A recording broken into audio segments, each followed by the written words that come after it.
Can real estate be crazy? Of course! Real estate is many things. It's a difficult business. It's stressful. It's full of up and downs, right? We're dealing with difficult people. It can be full of drama and emotions. It can also be crazy.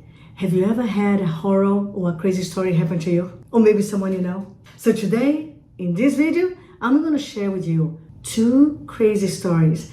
2 real stories that happened to me.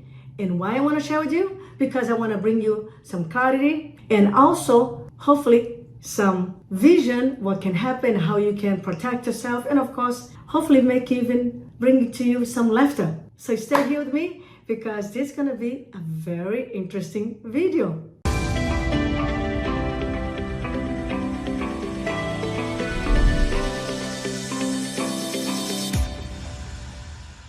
Hello everyone, this is your friend Coach V here live in beautiful San Diego, coming at you to share with you some crazy stories that happened to me in my many months in real estate. So you can have also some clarity and learn some of the lessons, and you don't have to go to the pain that I went, and maybe even have a laughter. So let's go here. But first, let me share this with you. It was not easy to choose a couple of stories. Why?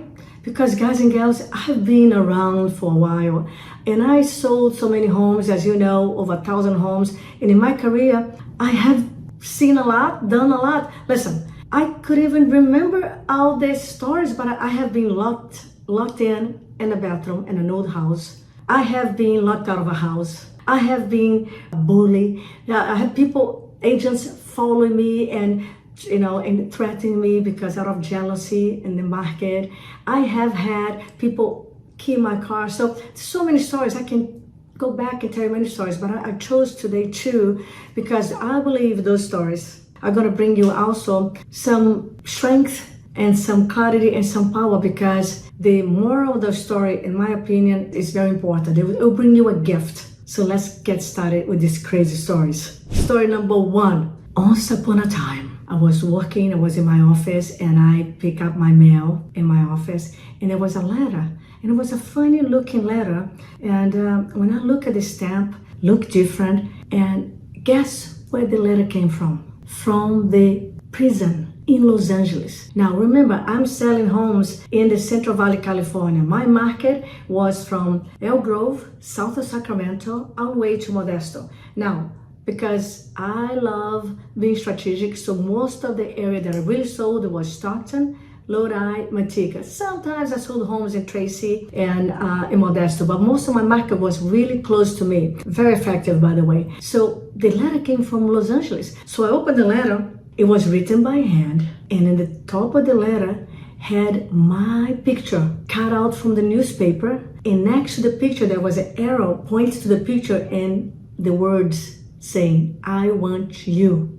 Oh my God, it was scary. And then the letter went on. He said, "Hi, my name is so-and-so. I'm writing you from prison in Los Angeles. And the reason I'm here is because I beat my girlfriend's boyfriend almost to death because he was this and that," and he went on. "And I'm going to be released in about a week. And I want you to help me to buy a house. And I want to buy a house in the Central Valley. And I want you to help me because I believe you're going to be the best for me. So be ready because I'm coming soon." Guys and girls, can you imagine how I felt? I'm like, oh my God, this is a crazy man who is getting stuff from the newspaper and choosing me. And it was scary because the way he wrote, the way he put my picture. So I reach out because fortunately I'm connected. Lesson number 1, be connected. I was connected with police officers, detectives, and because I not only played basketball with them, but I also knew them because the beauty of working with a niche, with a group of entrepreneurs or service providers, once you do a fantastic job for one, the world goes around. They tell everyone that they like and love how good you are. So I sold homes to the detectives and the sheriff in town and some police officers. So I reached out to one of my great detective, and he said, "Vanda, you can't go alone show house anymore. You gotta lay low for a couple of weeks, and we're gonna be on call for you." So guys and gals, I had this big flashlight, this thick, this big flashlight in my car on the glove box next to my door. I had a maze that never knew how to use, and I had to lay low. I had to go show house with someone. I couldn't go by myself anywhere, and it was freaking scary. But here's the moral of the story. The moral of the story is, unfortunately, things gonna happen when you become known, when you become a celebrity, when you become a superstar in your city. There's good things, but also there's a price that comes along. When you become a celebrity, people know you. People see your picture on the sign. People know who you are. You're in the newspaper. I was in the newspaper every week with my marketing, plus once a month I was showcased as a top producer of the month because I work my face off. I love what I do, and I was pretty much a top producer of the month every month for my company. That was the biggest company in the Central Valley called Vanda. So yeah, there is a price that comes along with your status. There's a price that comes along with great service. There's a price that comes along with success. But you have just to be prepared. So what I did, I got some lessons in self-defense. I learned some things like my detectives and police told me to pay attention, to always have my phone with me, always walk like I really have a purpose, strong, look around and go, not worry, not stop my car and stay in the car. No, as soon as the car stops, your doors are locked. As soon as you stop the car, you drive away. And if someone wants to ask you for anything, you don't go in the car with them. So always leave space between you and the car next to you, so you have time to run. Again, I got some self-defense lesson, I got some awareness lesson, and I was be able to become more aware. So when I went to open a vacant home, they told me that, and they taught me great ways. So let me give you some other strategies. When you open the door, push the door and wait. Don't walk in case someone's waiting to hit you or something to come down on you. When you show homes, never give your back to anyone. Let them go in and keep looking at them, and always have your phone with you. Also, when you go show homes, a vacant home, bring someone with you if you can. The other thing is what I did, I had this technique. Pay attention, this is very good. Once you meet the person on the street, make sure you pre-qualify them a little bit before, right? Make sure they're for real. When you meet them on the street, say, hey, no problem, my partner's coming. Tell them my partner's coming here very soon, and I'm gonna show you the home if you're showing a home to a stranger. And then when you go in, let the person go in front of you. Again, always know your exits. Always have your back to the exit. Pay attention, everything. And of course, call someone when you go in the house. You know, hi, everything's okay, I'm here. So again, always have a plan A set. But you're gonna have some issues, because when you are famous in the mayor town and you have your signs everywhere and you do a great job, you might have some situations that are not so nice. But learn from it. Learn to self-defense. Be aware. Don't be looking at your phone. Walk with purpose. You know, he also told me, get your key, right? Stay here. The first thing is you run. Don't try to fight with anyone. You cannot take it. Guys and girls, I'm 5'3", 128 pounds. I'm not gonna fight with anyone. It's just your ability to be smart, strategic, and fast. So always be safe, okay? Now, story number 2, and that is really something that you might say, I don't believe it, but trust me, believe me. When I started at Coldwell Banker in the Valley, by the way, great people there. But of course, when you start succeeding, you start breaking records, you start shaking the status quo, you're going to upset some people. Some people not gonna like that you are growing. Some people not gonna like that you are succeeding at a high level. So be aware of that. So I started there at Coldwell Banker, they had already 85 agents, and I was the new kid on the block. Not only because I was a new hire, a new agent, but also because they were all seasoned. I was the first agent that they hired many years that was brand new. And why they did that? Because I was able to sell myself to the broker with my level of energy, my level of knowledge as an entrepreneur, and I was referred by another agent in the area, in the building, I should say, in the company, and the broker took me. So when I got there, you guys can tell already, I'm highly enthusiastic, highly passionate, and I am very given. So I was really happy to be there, and I was sharing my love, my attention, talking to people, asking great questions, and right away, and you guys know my story, out of energy, passion, enthusiasm, and working hard, doing the things that moves the needle, open house, dropping flyers, talking to people, doing network because I was new in this area. I had little kids, I didn't know anybody, right? But I was just doing what I knew with sweat equity. So very quickly I started winning. My first year, 32 homes sold. Second year, 62 homes sold. Do you think that would bother some people? Yeah. So there was this older gentleman, and he came to me once, and he said to me, "Oh, Vanda, you're gonna need to be burped." Right away, condescending, patronizing. I was like, but you know what? I keep my cool, because if you put your energy there, you're gonna be just like them, and I'm not gonna go there. And he's like, I said, "Thank you, I'm fine." But of course, interesting comments, kind of a condescending, patronizing. I don't need to be burped. I don't need anyone to treat me like I'm pretending my friend, and really inside treat me like I'm a second citizen, right? So anyway, so one time he came to me and he said, "Hey, Vanda, come here." And he said to me, "I gotta talk to you." I said, Go ahead, Dave, what's going on?" He said, "You gotta curb your enthusiasm a little more. I said, "What do you mean?" He said, "People are talking. They're talking about, you walk around like you know everything. You walk around like you are the queen of the hill." I said, "What do you mean?" He said, "Yeah, people are talking that you're a little too cocky and you're doing this." I said, "Dave, thank you for telling me. If they come to you and tell you this, just tell them, oh, this is Vanda. She's Brazilian. She's super excited. She's just happy and excited." Because, Dave, I'm not arrogant, right?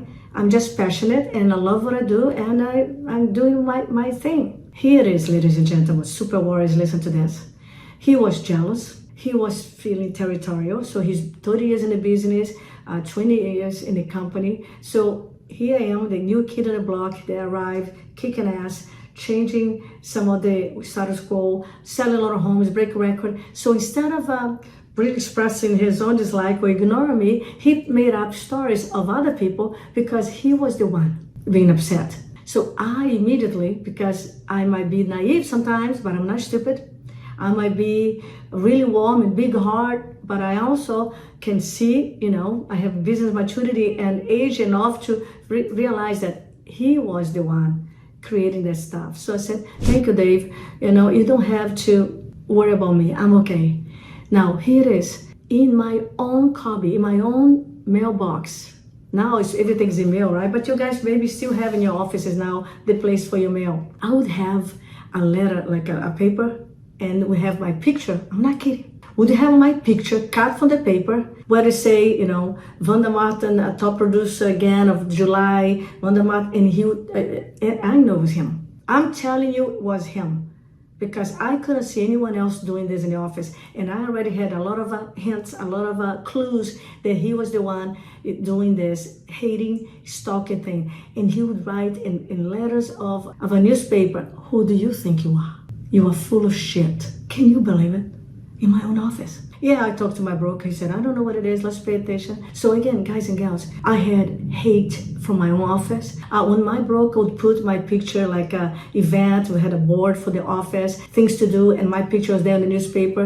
Next day, my face would be, I would have a horn, I would have missing teeth. So I was bullied. I was laughed at. I was teased. I was patronized. I was taken down for people, in my own office. I knew it was him, and then I stopped talking to him, and I knew it was him and two other guys that kind of, the three of them, they were always talking, hanging around by the cooler and not doing much. And upset to the new kid on the block that came in and was just working hard. So here's the moral of the story. No matter how good you are, no matter how pure is your heart, no matter how much you want to help. I used to help everybody because as I learned, and right away I got my coach, and I started improving systems, improving structure, putting everything, and I was selling 18, 19 homes per month, and I never stopped giving. No more, I was not doing seminars. My coach didn't want me to do 5-minute seminars, but anyone who came to me, I gave a little love, I gave a little advice. I was helping people, but you see, you gotta understand this. Not everyone gonna love your success. Most people don't.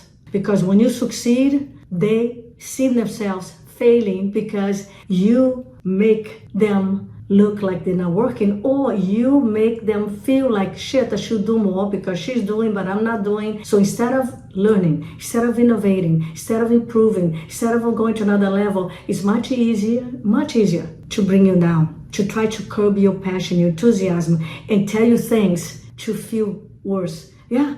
Like I had one on the same office that came to me and said, "You're too happy, you're too excited, you should control that. We don't want to hear anything about you." See, some people loved me, some people hated me. Not because I was mean, I was never mean, I was never arrogant, I was never, ever, I was humble. I was confident because I want you to be confident. So here's the moral of the story: be confident, be you, be genuine you, but figure out and find out who is in your circle, who is not, and not everyone's gonna support you, gonna love you, gonna like you, and gonna give you the support in your office or anywhere. And you don't need that. Don't wait for validation, for approval. Be you, authentic, genuine, with authenticity, and kick ass. That's the moral of the story. If you see the bucket full of crabs, they don't escape. Do you know why the crabs don't escape the bucket? If you see a bucket, I'm from Brazil. I love crabs, by the way, and I know it. And the story goes, and it's true, if you have a bucket full of crabs, they don't escape even though they are alive and kicking. Why? Because when one crab tries to escape, the other ones bring them down. So just know, keep your circle of trust small. Love them, take care of them, share with them, share your energy, your love, but don't let anybody steal your energy, diminish your light, or patronize you, or put fear in you. Do your thing, do your magic, believe in yourself, keep learning, surround yourself with the best people in the world, the best tribe, because otherwise you will suffer. Just like COVID, you're gonna suffer the contagious, horrible, polluted energy of negativity, of jealousy, of gossipy. So be strong, be you. I hope today these two stories brought you some clarity and also some strategies so you know what to do. So again, take care of yourself, be aware where you're going, who you're going with, and in your office or in your life, in everywhere, protect your space. Protect the most powerful real estate in the world, your mind. Share this with someone who also wants to hear some crazy stories. Yeah. I have one of my friends fell in the pool showing a home. Shit happens. We gotta be able to learn from it, see the gift, see the lesson, learn and harness the power, because it's life, it's business. And as you sell more home, you're gonna have more funny stories to remember to tell. As you help more people, you're gonna have more crazy stories to say, "Oh my God, I can't believe this happened." And keep your sense of humor. Do me a favor, subscribe here for my channel. Share this story with anyone that would like to have a laughter, would like to have hear some funny story, and keep managing yourself, regulating your energy by controlling your emotions and putting your focus in the right place, and go share your love, go share your energy, educate your buyers and sellers, and go out there, make this your best year ever. Make this transition, everything that's going on, your best opportunity to rise up, help a lot of people, and make a difference. I love you. This is your coach Vanda Martin here, your coach V, your friend, your warrior, your body, saying bye for now. I see you next time, and share here with me. Put here in the comment which story resonated with you, with a comment you have about your own business, which story you had. Share with us, do a video, share on social media, because it is funny. Real estate can be also very funny. I love you guys. Stay strong. I'll see you next time. Ciao.